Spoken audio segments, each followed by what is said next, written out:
Et donc, le règne du prince, c'est le désordre où tu as fourni des explications concrètes. Mais celui du roi, en lien avec l'entourage, en plus de ta famille, ça représenterait quoi? Un époux pour une seule femme. C'est le roi qui gouverne et qui est à l'écoute, disponible pour les besoins de chaque personne. Ça me fait tellement du bien d'entendre ça, Ouais. Cynthia. Ah, ça fait du bien. Donc oui, pour les gens de chaque personne. C'est très apaisant. Ouais. Vraiment. Dans mon esprit, ça fait du Ouais. bien. Donc, quand Salomon était roi, il a su diriger le peuple, au point que les individus venaient de partout pour entendre sa sagesse et être nourris. Ici, chaque femme a son époux. Le nombre d'enfants où chacun dispose du temps nécessaire avec ses parents. Les différents besoins sont comblés. Donc pourquoi il y aurait des jalousies, des discords? C'est ça que représente le roi et l'Église.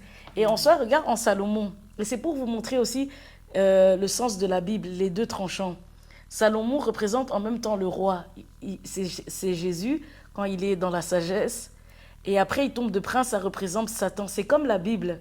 Si tu le lis dans le sens apparent, tu le lis de façon à attirer. C'est un livre spirituel. Tu le liras dans le sens à attirer le diable. Si tu le lis dans le sens intérieur connecté à toi, tu le liras dans le sens à attirer le Saint-Esprit. Ah oui. Et donc, ça joue. Hein. Oui, oui, oui. Et c'est ça le règne qu'on veut exprimer dans le règne de Salomon et Satan. Et ça va très vite. Regarde dans l'arbre. Au moment où Adam et Ève parlent avec Dieu, très vite le serpent n'est pas loin. C'est cette dualité. Christ, antéchrist. Voilà. Oui. Donc, comme je disais, les besoins sont comblés, pas de discorde. Oui, c'est vrai. Dans ce cadre-là, ça n'a plus de sens. Voilà. Mm. Et quand c'est lié au prince des ténèbres, l'entourage est ici à l'image du règne du prince. Et on tient dans un déséquilibre invisible, une violence normalisée. Tu vois, c'est ça les règles. Et comme le diable se déguise en ange de lumière, d'où la phrase « gâte l'esclave et il se prendra pour un fils ». Tu vois, le diable fait les choses en apparence. C'est pour ça que je t'ai dit, Babylone, le règne du monde, donne cette illusion d'ordre. Oui. Tu vois, alors que chez Dieu, c'est l'ordre, Oui. c'est la vérité, c'est la réalité. Tu vois, c'est un fondement réel. Donc, comme je disais, une violence normalisée. Il n'y a pas de différence entre l'entourage, la famille, le règne du prince. Les rôles sont mélangés, le désordre est au rendez-vous, comme la polygamie et ce que j'ai expliqué par rapport à mes relations familiales. Exact. Et tu vois comment j'ai transformé. Au départ, je suis partie de la polygamie pour expliquer mes liens familiaux, mais ici, la polygamie, je le transpose à la réalité mondiale, que la Bible renvoie, bien sûr. Oui, oui, Et maintenant, je t'invite à prendre Ecclésiaste 10, 16 à 17. oui. Ok. Ok, c'est bon, j'y suis. Donc, Ecclésiaste 10, 16 à 17. Ok. Malheur à toi, pays dont le roi est un enfant, et dont les chefs se goinfrent dès le matin. Tu es heureux, pays dont le roi est d'origine noble, et dont les chefs mangent au moment convenable, pour prendre des forces et non pour s'adonner à la boisson. Qu'est-ce que tu comprends par rapport à ce passage et de tout ce qu'on vient d'échanger? Qu'est-ce que t'en... Je comprends que quand le roi est un enfant, il mange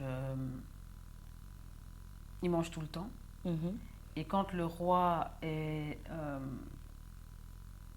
un homme, il mange quand il en a besoin. Et maintenant, quel lien? Là tu restes reste dans sur le les texte. paroles, tu restes sur le texte. Maintenant, est-ce que oui. tu peux transposer ça à tout ce qu'on vient Oui.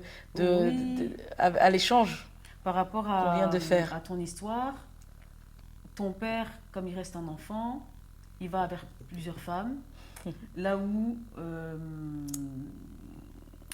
ben, Salomon, quand il est encore lié à la sagesse, enfin non, il n'a qu'une seule femme, je crois, aussi à ce moment-là. Quand il est lié à la sagesse, il n'a qu'une seule femme parce qu'il est Et en un plus, homme. sagesse, oui. Un Et, homme. comment, et qui te dit que c'est un homme? À quoi tu fais référence quand tu dis que c'est un homme? Il a la sagesse. Exactement. Il a la Tu vois, sagesse. ça, qui dit sagesse Ouais. dit maturité. Ouais. Donc, c'est chouette. C'est une bonne perception. Et moi, j'ajoute, et c'est ce que tu dis est parfaitement juste. Donc, on dit, le roi enfant, c'est le prince, c'est Satan. Ceux qui se goinfrent dès le matin, ce sont les personnes qui ont choisi de s'associer à son comportement, au comportement du prince et de l'enfant. Hmm. Et ainsi se nourrissent par le sacrifice du bétail, tu vois, que nous représentons. Ok. Tu vois, toujours, on va partir dans le spirituel. Et donc, ils mangent n'importe comment. Mon père s'est enrichi et tout son environnement était le chaos, le déséquilibre. Hmm. Et tu comprends que cette richesse, en soi, c'est comme si on lui donne de l'argent pour le prix du chaos C'est ça. et du déséquilibre. Donc, j'ai dit, on vous donne du matériel parce que Il y a un les sacrifice derrière. divinités se nourrissent que du sacrifice du sang, Oui, oui, tu oui. vois, Hmm. pour satisfaire à la loi divine. Mhm. Tandis que ceux qui mangent au moment convenable pour prendre des forces, c'est le roi, l'agneau, le pain de vie, qui est la nourriture et qui amène le bétail à la maturité, à l'état d'animal, à celui d'être vivant, né de l'esprit. Il s'agit d'hommes et de femmes matures qui se développent dans un respect mutuel et d'amour.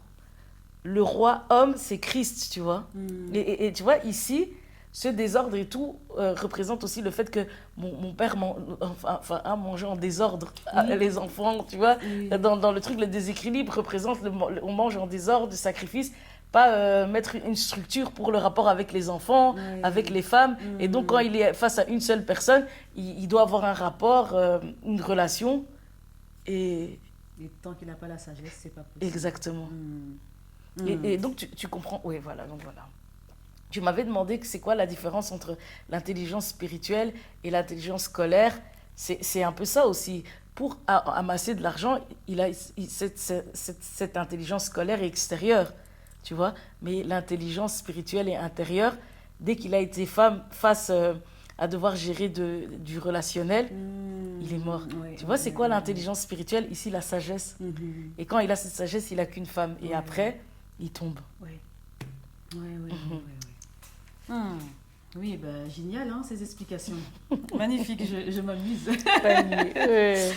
Mais du coup, j'aimerais revenir quand même sur tes propos tenus par rapport à ta maman, lorsque tu as évoqué qu'elle rejouait son lien père-fille dans son mariage actuel. Comment cela peut-il être possible à partir du moment où tu soulignais qu'il y a eu transfert de vos identités? Le monde a été créé en 7 jours. Et c'est toute la création qui s'appelle monde. Et il compte 7 jours. Le premier jour ne vaut rien. Le deuxième non plus. Tout comme le ciel créé seul, où les eaux ne constituent pas la création. C'est les 7 jours consécutifs qui constituent le tout, le un, tu vois. Oui, je vois.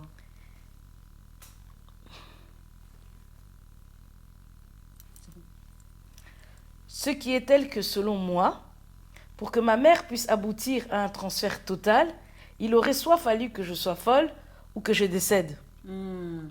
Oui, donc n'ayant que des bouts de toi, ça ne vaut rien. Exactement. Un peu comme ce qu'on dit, un peu ce que je viens de dire. Bien vu, c'est juste. Et depuis ma naissance, en me donnant son poste-prénom, une grande partie de mon identité a été certes transférée, mais ce n'est pas le tout, comme tu viens de dire. Oui, des morceaux. On n'est pas, si c'est des morceaux, ce n'est pas le tout. Oui. Ainsi, n'ayant pris que des parties de moi, aussi grandes soient-elles, et même au niveau de l'environnement, hein, ça reste que des morceaux, hein, même si on peut voir plusieurs personnes qui ont pu se pluguer, répartis, comme je viens de le dire, répartis, partagés avec l'entourage et l'aide des sous-systèmes dans ce règne du prince des ténèbres, en revenant sur chacune de ces parts volées que je pointe par la parole, en reconstituant mon histoire, notre histoire, Fabrice et moi, je constitue ma vie, notre monde. Et l'entourage choisis en fonction de notre identité morte, nos liens d'origine, les côtés invisibles et obscurs que je soulève, permet de me libérer et attirer des personnes qui me feront entrer dans notre destinée. C'est le plan de Dieu pour ma vie, ma nouvelle naissance, où Dieu choisit chaque membre qui constitueront la nouvelle Jérusalem. Oh yes. C'est très spirituel ce que je viens d'exprimer en soi, mais j'en ai donné plusieurs explications. Exact. Et donc, elle rejoue quelque part son lien père-fille dans son mariage actuel, malgré le transfert de vos identités, parce qu'aujourd'hui, tu n'es ni folle ni décédée. En soi, si j'étais folle et décédée, ça veut dire qu'elle aurait mon tout. Ok. Et c'est, Oui. mon tout partagé avec l'entourage. C'est l'entourage qui qui aurait constitué ce tout. Mais ce n'est pas le cas. C'est ça. Mhm. Ok.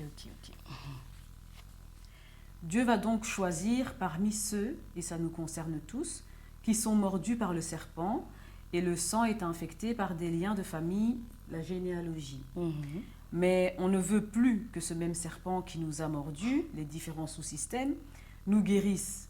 Nous cherchons l'élévation, la guérison du Fils du Christ, le roi. C'est bien ça? C'est parfaitement le cas. Yes. Parfaitement le cas. Jésus est le chemin, la vérité Et la et la vie. Nos liens d'origine, notre entourage, les sous-systèmes, c'est le chemin du mensonge, de la mort, vers le séjour des morts. L'alliance et le pacte que l'on peut briser seulement si on regarde la vérité invisible dans nos liens, notre histoire qui est le chemin. On l'avait vu avec le semeur et les terrains, tu te souviens? Ouais. La maladie, la souffrance, les rapports de domination, la mort de gens qu'on aime, ce sont les voies par lesquelles nous avons été vendus pour faire briller ceux qui pactisent et sont en alliance consciente. Accéder à la vérité, c'est casser ces décrets et vivre des miracles sur lesquels je n'ai plus de doute. C'est la suite logique, évidente. Sinon, on ne peut sortir de cette prison. Tu vois?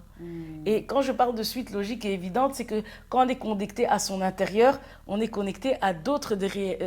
on n'est pas connecté à ces réalités extérieures qui sont liées à notre identité d'apparence, donc morte, et capable d'être dominée. Oui. La vérité renouvelle la pensée, nous enrichit.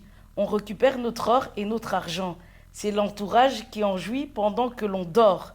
C'est notre corps, nos pensées, notre vie qu'on est en train de récupérer lorsqu'on renouvelle ses pensées de l'intérieur. Tu vois? Je vois. Et je vais te donner des exemples. Si un malade cherche sa guérison auprès d'un médecin, tu me suis, hein? Ouais. En y allant, parce qu'il a cerné son histoire, compris le sens de sa maladie, au travers de ses liens, le médecin le guérit et il ne retombera plus jamais, par exemple. Tu vois? C'est la guérison du Fils, comme tu viens de poser la question. C'est la guérison du Fils. Et le nombre de personnes qui guériraient par cette voie, admettons qu'il soit au nombre de 100. C'est 100 patients que ce médecin perdra s'il n'y a plus de maladie en eux. C'est vrai. 100 patients. Sa fonction est du coup menacée. Son standing de vie baisse. Ouais. Parce que les malades à répétition jusqu'à la mort et au séjour des morts constituaient son éclat, sa richesse. Tu vois comment un exemple concret? C'est vrai. Oui. Tu vois? Et donc, les médecins jouissent du fait que certains ont été vendus. Et donc, du coup, les médecins brillent. Et c'est comme je t'ai dit, mais ça fait partie d'un métier qui fait partie des sous-systèmes, la santé. C'est ça. Tu vois? Oui, je vois. Le choix des amis où tu vois que tu ne te respectes pas, tu as un seuil de tolérance où tu acceptes l'inacceptable. Par exemple, on traite l'homme qui deviendra le père de tes enfants, ton âme sœur, de poubelle. Une amie qui ne te parle plus pendant un certain temps, qui revient quand elle le souhaite. Et pour Fabrice, on avait déjà souligné le fait d'aider au point de s'oublier. Tu te souviens? Oui. c'est le mépris inconscient envers l'autre. Là où, comme je dis, il y a les alliances inconscientes pour le mépris inconscient de ces personnes. Le mépris inconscient envers l'autre, la soumission à l'autre qui permet un transfert, des vols dans ton existence. Et je l'ai montré par plein d'exemples.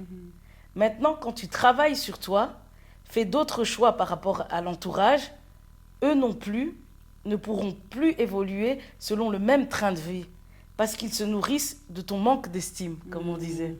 Tout à fait. Fabrice, là où il se trouve, comme à mon sens, l'âme ne meurt jamais, dans le séjour des morts, c'est comme s'il continuait à alimenter l'existence de cet entourage. D'où le fait que dans ce témoignage, je change la donne. Tu vois. Je vois. Et en parlant, je prophétise sur ses os. Parce que ses os sont encore présents C'est ça. dans sa tombe au cimetière. C'est vrai. Et du coup, de cette manière, ils ne pourront plus s'alimenter. En fait, c'est le but en faisant aussi ce témoignage. Oui. Et du coup, je t'invite à prendre à Ézéchiel 37, 1 à 10. Donc, on est dans Ézéchiel 37, 1 à 10. Ouais, j'y suis. La main de l'Éternel reposait sur moi, et l'Éternel m'a transporté par son esprit pour me déposer au milieu de la vallée. Celle-ci était remplie d'ossements. Il m'a fait passer près d'eux. Tout autour, j'ai constaté qu'ils étaient très nombreux sur le sol de la vallée et qu'ils étaient complètement secs. Déjà, quand on est dans cette première partie, à quoi ça te fait penser? C'est au niveau des ossements qui sont secs. À moins que tu veux que je continue à lire. Oui, tu peux continuer à lire. Il m'a dit, fils de l'homme, ces os pourront-ils revivre? J'ai répondu, Seigneur éternel, c'est toi qui le sais. Puis il m'a dit, prophétise sur ces eaux. Tu leur annonceras, ossements desséchés, écoutez la parole de l'Éternel. Voici ce que dit le Seigneur, l'Éternel à ses eaux. Je vais faire entrer un esprit en vous et vous vivrez. Je vous donnerai des nerfs, je ferai pousser sur vous de la chair, je vous recouvrirai de peau, je mettrai un esprit en vous et vous vivrez. Vous reconnaîtrez alors que je suis l'Éternel. J'ai prophétisé conformément à l'ordre que j'avais reçu. Alors que je prophétisais, il y a eu un bruit. Un mouvement s'est produit et les os se sont rapprochés les uns des autres. J'ai regardé et j'ai vu qu'il leur apparaissait des nerfs. La chair a commencé à pousser et la peau les a recouverts en dernier, mais il n'y avait pas d'esprit en eux. Il m'a dit, prophétise à l'intention de l'esprit. Prophétise, fils de l'homme. Tu annonceras à l'esprit, voici ce que dit le Seigneur l'Éternel. Esprit, viens des quatre vents, souffle sur ces morts et qu'ils revivent. J'ai prophétisé conformément à l'ordre qu'il m'avait donné. Alors l'esprit est entré en eux et ils ont repris vie. Puis ils se sont tenus sur leurs pieds. C'était une armée nombreuse, très nombreuse. Ouais, moi, ça me fait penser. Pour moi, les ossements séchés, ce sont les sacrifiés qui sont secs, qui n'ont pas l'esprit en eux. Wow. Et du coup, c'est au travers de la prophétisation, au travers du témoignage, que du coup, ils ont commencé à avoir la vie. Parce que quand on a l'esprit, c'est comme si on devient mature et du coup, on devient homme et femme vivants. Exactement. Et tu vois, quand on est dans les os, tu te rappelles qu'on disait ordre sur ordre, et il tire profit de notre corps. Quand on n'a que des os, où est notre corps? Qui est tourné vers ceux qui en tirent le profit. Ah ouais. Tu vois. Et sincèrement, il faut oser. Moi, je n'ai plus honte. Jésus, il n'avait pas peur de parler de la résurrection. Et tout simplement, c'est comme si, en soi, dans ce contexte, on parle à des os, on parle des trucs. Qu'est-ce que Dieu nous dit? C'est un peu comme nous dire, va aux soins intensifs, tu seras bien choisi en gynécologie. Il nous parle de la résurrection des morts. Bien sûr. Bien de la sûr. résurrection des morts. Donc tu comprends que qui contrôle ce monde, qui nous met dans la mort et tout ça et tout, ce sont les dominants de ce monde. Et dans le livre de Romains, on dit, ils savent que la mort, toutes les souffrances, c'est eux qui les causent pour leur enrichissement. Ah ouais. Et donc, Dieu nous fait comprendre que si on arrive à un certain niveau, la résurrection existe. Ouais, Et et on la va vie arrêter de éternelle parler aussi. avec des métaphores et tout ça et tout. Moi, je comprends dans ce texte et tout que ce sont des gens qui sont dans des tombes et que c'est possible. Mhm. Maintenant, vous y croyez pas. Voilà. Il y avait des personnes, quand Jésus disait ça, qui s'en allaient. Mhm. Mais moi, je crois qu'avec tout le raisonnement développé ici et toute cette quête où je me suis tournée vers moi pendant ces 4 ans, je ne doute pas de cette réalité. C'est ça. Pareil pour moi. Je crois en la résurrection, je crois en la vie éternelle, bien Voilà. entendu. Mais donc, avant d'arriver là, on est bien conscient qu'il y a ces étapes que tu soulèves et je suis totalement d'accord. Et pour continuer, donc, c'est le rassemblement, que l'on soit mort ou dans le séjour des morts. En travaillant sur soi, la mort n'impressionne plus et elle perd de sa domination parce qu'on entre progressivement dans la logique de la résurrection. C'est, comme tu disais, le fonctionnement de la pensée où on devient des hommes et des femmes. Ouais. À ceux qui l'ont reçu, il a donné le pouvoir de devenir enfants de Dieu. Tu connais cette phrase ? Oui. À ceux qui croient en son nom, c'est dans les livres de Jean. Il y a 2 dieux, donc 2 sortes d'enfants, 2 descendances, tu vois. Ceux tournés vers le matériel, l'enrichissement qui dépend du mal-être du prochain, et ceux tournés vers l'amour, l'enrichissement où personne ne manque de rien. Parce que tous les besoins sont assouvis par l'époux qui est à l'écoute de tout le monde, C'est ça. comme la sagesse de Salomon, C'est où ça. tout le monde était nourri. Oui. Donc ce qu'on veut, c'est la guérison définitive qui se fera en étant entouré des enfants de Dieu, de la descendance du Christ. Et amen. Voilà. Alors, lorsque tu évoques les 2 descendances, c'est à nouveau par rapport aux 2 dieux. Mhm. Souligner le règne du prince pour plusieurs femmes et celui de l'époux pour une seule épouse. Mhm. Fabrice et toi, tu vous situerais où? Quelle descendance? Quel règne? Fabrice et moi, on est situés au sein des 2, donc nulle part. Ok. Un peu comme je disais de Ok. mon père. Tu es le père de plusieurs, le femme de plusieurs, donc tu n'es pas époux ni père. Ouais, Tu vois. je vois. Celui qui est avec tout le monde est avec personne. Ouais. Apocalypse 3,16, je le lis directement. Puisses-tu être froid ou bouillant? Ainsi, parce que tu es tiède et que tu n'es ni froid ni bouillant, je te vomirai de ma bouche. Ça, c'est dans Apocalypse 3,16. J'expliquais que la création compte un total de 7 jours. Et du point de vue du règne du prince, si on se définit à partir de nos liens d'origine, qui traversent notre entourage par les différents sous-systèmes, au sein du règne du prince des ténèbres, Fabrice étant dans le séjour des morts, moi face à mon identité revenue au stade de jeune fille, la mort de Fabrice me mettant face à mes traumas, nous avons été vomis, tu vois. Le fait d'être tiède nous a inscrits dans le premier ciel et la première terre. La création du monde par le pacte avec le séjour des morts, qui représente Fabrice, et l'alliance avec la mort, c'est moi. C'est l'accomplissement du règne du prince des ténèbres, du serpent, grâce au conditionnement, à la domination de l'entourage par les sous-systèmes, car nous nous regardons comme du bétail, mort à soi, déconnecté par conséquent, malléable. D'où ce qui fait que notre situation soit présentement celle qu'on vit actuellement. Maintenant, on est aussi tiède, parce que je suis vivante dans mon état de morte. Oui. Et sur l'angle du règne de Christ, du roi, de l'époux face à l'épouse, on a aussi été dans cette configuration, mais c'est comme si on s'est arrêté au 4e jour, par exemple. Donc cette création, ce règne lié au roi, à la nouvelle alliance, n'existe pas. Car c'est le total de 7 jours qui confirme son existence, le tout. Tu te souviens? Ouais. Néanmoins, malgré mon identité morte, je suis vivante. Et le 4e jour reste valable. Vivante physiquement. Oui. Tu vois? Être en vie, sans être dépressive, là où Fabrice est décédé, me permet de poursuivre la création en atteignant les 7 jours. Ouais. Là où il y a la lumière, les ténèbres disparaissent. C'est un niveau de puissance et de perception assez élevé.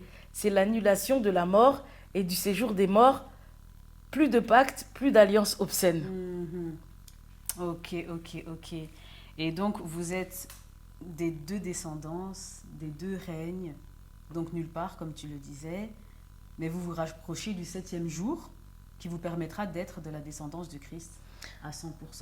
En soi, quand je dis on est quand même... La tiédeur représente le fait qu'on est autant que dans l'autre. Oui, tu vois ça, c'est bien ça. Et donc, se rapprocher, je me rapproche dans le sens où le témoignage est en marche. Oui. Donc oui.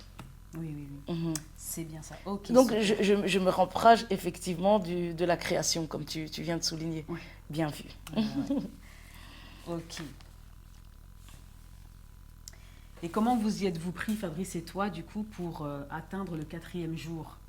Et vu qu'il n'est plus pour le moment, comment vas-tu t'y prendre pour atteindre le 7e jour et ainsi renverser le premier ciel et la première terre, qui sont le règne du prince, le serpent, par le pacte avec le séjour des morts et l'alliance avec la mort inscrit dans les multiples sous-systèmes de tous les êtres vivants, de tous les êtres humains. Les êtres humains, oui. C'est la même chose. Hein. Oui, aussi.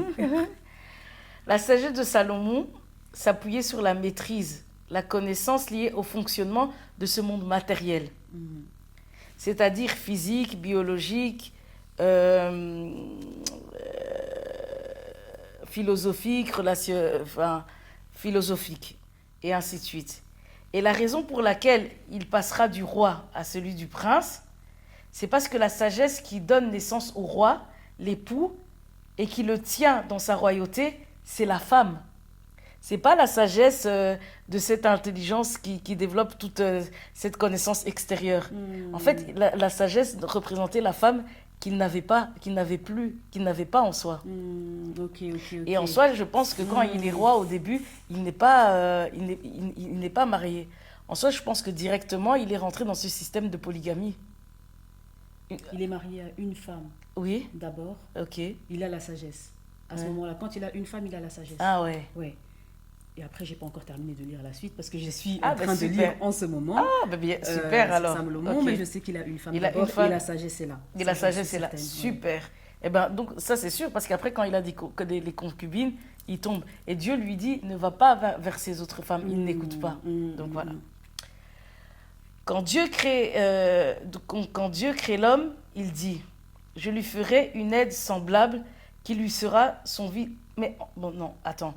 On va revenir. Donc, tu dis, il a une femme, il a la sagesse. Mais cette sagesse, c'est une sagesse de la connaissance extérieure. Parce que aucune femme n'est encore qui est dans ce monde n'est encore parvenue à cet état lié à Ève. Enfin, si, il y en a, hein, comme la reine Esther et toutes ces choses et tout. En soi, il est tombé parce qu'il a une femme. Mais il ne faut pas regarder au nombre, il faut regarder à la femme riche de l'intérieur. Et il tombe justement parce que cette femme, il en a une, mais c'est pas une question de nombre, c'est une question de maturité. Okay. Tu sais, tu peux être dans un régime monogame, mais dans l'esprit, tu es dans un régime polygame parce que tu es lié à tes origines. Et donc, c'est pour ça qu'après, il tombe au stade de prince. Ah ouais. Tu vois? Elle n'est pas arrivée à maturité. Exactement. Et donc, la sagesse, et cette sagesse, c'est pas dans un homme qu'elle doit être, c'est dans la femme. Ah ouais. Parce que c'est la femme qui bâtit la maison qui représente l'homme. Et cet homme-là, il tombe. Il passe de roi à prince. Ça veut dire que la sagesse n'est pas dans la femme qui est capable de construire. Ok, oui, je vois. Donc, oui, voilà. Donc, quand Dieu crée l'homme, il dit, je lui ferai une aide semblable qui lui sera son vis-à-vis. Et les deux ne feront qu'une seule chair. Donc, la sagesse de Salomon n'a pas été transmise à cette femme. Elle n'a pas été le vis-à-vis, vu qu'il est retombé en tant que... Oui, et donc, s'il retombe en tant que prince, oui. vu qu'on fonctionne par rapport à l'invisible, s'il devient prince, ça veut dire que la femme qu'il avait vis-à-vis de lui était un enfant aussi. Ok, donc Dieu lui a donné la sagesse, mais la femme n'a pas été à même de représenter, réceptionner de cette faire cet sagesse. effet miroir. Oui. Un peu comme mon père et ma Ok. belle-mère. Ouais. En fait, elle reçoit ce qu'elle dit. Maintenant, tu vois, elle le demandait à qui? C'est pour ça que quand je dis, quand vous priez en fonction de vos désirs, vous recevez. Elle a reçu ce mari. Mais de l'intérieur, elle ne répondait pas à la qualité de cette femme, le mari part. Et donc, voilà, il faut pouvoir répondre à ce miroir. Je Tu vois, vois? je comprends. Donc, une seule chair représente un seul et même esprit. Donc, la même vision des choses. On va vers les mêmes objectifs, qui est l'image de Dieu. C'est son esprit vivant en nous. Waouh, ce que tu dis là est en train de bercer mon esprit, justement. Ça me met dans un état de bonheur intense. Toi, Oui, je sais. tu es ça très me éloquente, prend- toi. Ça me prend très vite, mais voilà. C'est chouette. Tant mieux alors. Donc, ces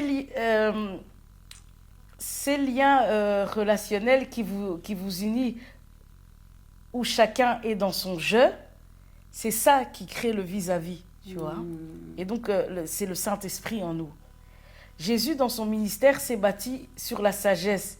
Luc 2, 52, Luc 2, 52 dira « Jésus croissait en sagesse, en stature et en grâce devant Dieu et devant les hommes. » Ésaïe 7, 16, on dit aussi « Mais avant que l'enfant sache rejeter le mal et choisir le bien, le pays dont tu crains les deux rois sera abandonné. » Tu te rappelles, on parlait aussi de deux rois, un qui est enfant, un qui est mature.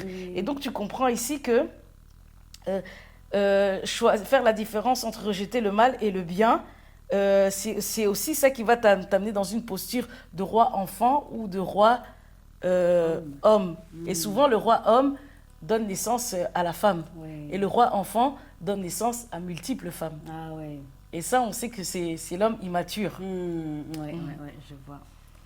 Et donc, en associant les deux versets, je me permets de les relier comme suit. C'est une sagesse qui invite les hommes à s'aimer les uns les autres. Le mal rejeté, ce sont ceux qui rejettent l'amour, qui continuent à s'élever dans la souffrance des autres.